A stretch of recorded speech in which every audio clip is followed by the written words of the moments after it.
De façon générale, la liberté est un concept qui définit la possibilité d'agir sans contrainte. Elle est un élément fondamental dans notre société, car découlant de la volonté humaine et de son libre arbitre. Mais quelle est la place de la liberté dans les jeux vidéo actuels ?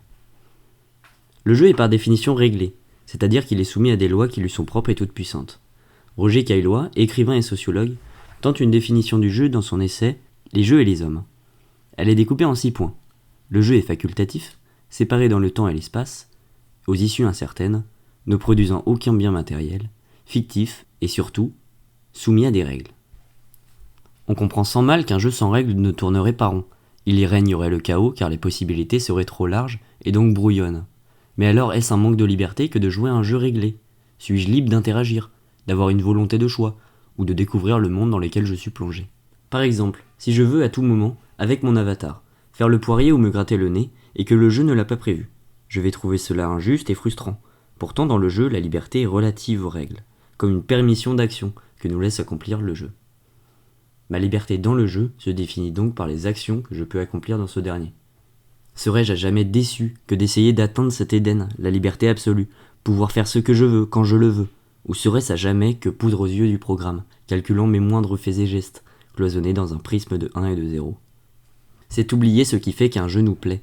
L'important est que dans un jeu, nous avons possibilité de faire des actions, ce qui donne l'illusion de liberté. Elles nous sont obligatoirement dictées, indirectement, pour nous faire ressentir quelque chose, au même titre qu'un film ou qu'une peinture. C'est d'autant plus important de ressentir quelque chose face à ces médiums que de vouloir à tout prix atteindre la liberté dans ces œuvres. Je me sens libre dans Bloodborne, connaissant exactement mes capacités et les possibilités mises à ma disposition, alors que je sais pertinemment qu'elles sont limitées. En tant que joueur, tu connais les limites, tu sais que tu entres dans une mythologie, tu essayes d'accepter ce monde et de le comprendre. Mais alors est-ce stupide que de parler de liberté en jeu ? Non plus. Des jeux comme Zelda Breath of the Wild, Don't Starve ou What Remains of Edith Finch sont 3 modèles de liberté de la même manière que Bloodborne, servant le récit de l'œuvre pour mieux nous emmener. Dans ces jeux, nous ne nous intéressons même pas à ce principe, acceptant de nous faire guider, à leur manière dans leur mythologie. Par exemple, les jeux linéaires sont souvent décriés du fait d'être trop guidés. Uncharted nous emmène dans des histoires folles, pourtant le monde que l'on voit, pour l'immense majorité, n'est que du décor, dans le sens où il ne sert que la narration. On suit une route invisible en quelque sorte. Et ça n'est pas gênant. Comme au cinéma, on accepte d'être spectateur, d'assister à ce film. On accepte ici de suivre ce fil rouge, si strictement soit-il, si le jeu nous parle. On devient la dernière pièce du puzzle pour le jeu, le rouage qui fait succéder les scènes spectaculaires, les énigmes et les cinématiques. D'autres jeux jouent cette carte sous une forme différente. Les open world, ou jeux bac à sable, sont eux dans la recherche de création d'univers, où l'on pourrait vaquer où bon nous semble. On dispose sur une carte points d'intérêt, PNJ, quêtes et lieux à découvrir. Ici l'enjeu est de faire réellement croire à son univers, en oubliant le jeu, en oubliant les limites. Les jeux Rockstar et Shenmue en sont de bons exemples. Vivre le jeu à fond, avoir sa propre collection de figurines, inspecter plein d'objets, dans des lieux réels recréés dans le jeu.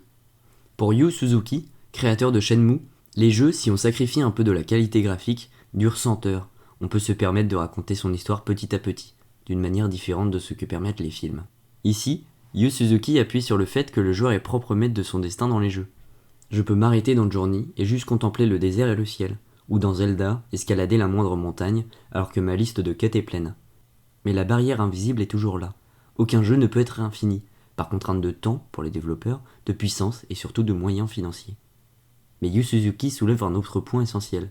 Comment rester 100 heures sur le même jeu sans se lasser ? La réponse réside peut-être dans les RPG, où les joueurs réels prennent place comme des acteurs dans un monde fictif, jouant un rôle, devenant qui ils ont toujours rêvé d'être. Les Sims, Second Life ou Dark Souls en sont quelques exemples. On devient créateur de son jeu, de son histoire.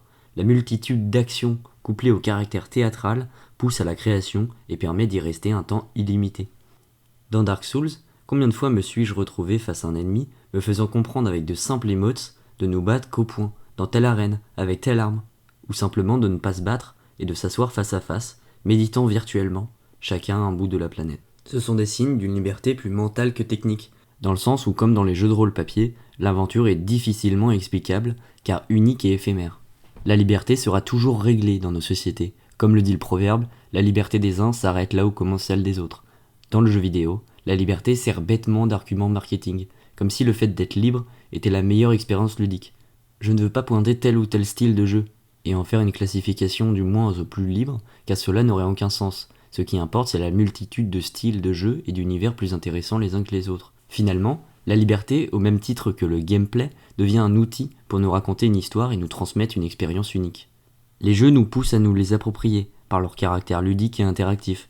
Nous pouvons alors penser qu'en nous appropriant des éléments de jeu, nous entamons un début de réflexion et d'interprétation pour éclore sur une liberté intellectuelle plus forte.